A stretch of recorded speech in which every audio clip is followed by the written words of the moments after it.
శ్రీ గురుభ్యో నమ. శ్రీమాత్రే నమ.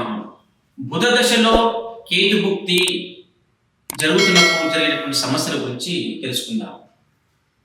బుధ దశలో కేతుభుక్తి 11 నెలల 27 రోజుల పాటు జరుగుతున్నటువంటి ఈ యొక్క సమయంలో మనుషులు అనుభవించేటటువంటి శుభ అశుభ ఫలితాలు ఏంటి అనే విషయం తెలుసుకుందాం.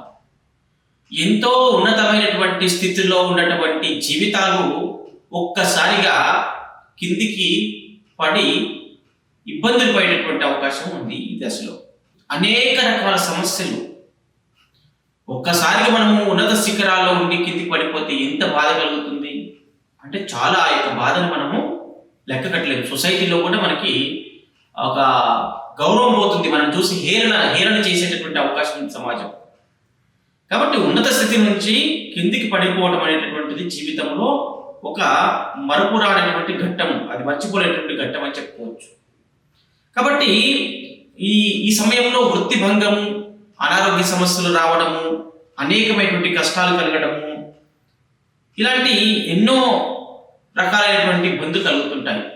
అంతేకాకుండా ఒక వాహనం మీద వెళ్తున్నప్పుడు కింద పడిపోవడము, వాహనం మీద నుంచి రకరకాల చెడు స్త్రీల యొక్క పరిచయం ఏర్పడి ఇబ్బందులు పడడము, ఇలాంటి అనేక రకాలైనటువంటి అశుభ ఫలితాలు ఈ యొక్క కేతుభుక్తిలో ఉంటాయి. మరి కేతుభుక్తి నుంచి ఈ చెప్పినటువంటి ఈ అనార్థాలు ఏవైతే ఉన్నాయో వాటి నుంచి విముక్తి కావాలంటే మనము వైడూర్యాన్ని ధరించినట్లయితే ఆ సమయంలో ఈ 11 నెలల 27 రోజుల పాటు జరుగుతున్నటువంటి ఈ యొక్క కేతుభుక్తిలో ఈ ఫలితాలు వస్తున్నాయి కనుక మనము సూటబుల్ క్యాట్స్ ఐ స్టోన్ ని ధరించినట్లయితే మనకి ఈ సమస్యలు రాకుండా మనం కాపాడబడతాం.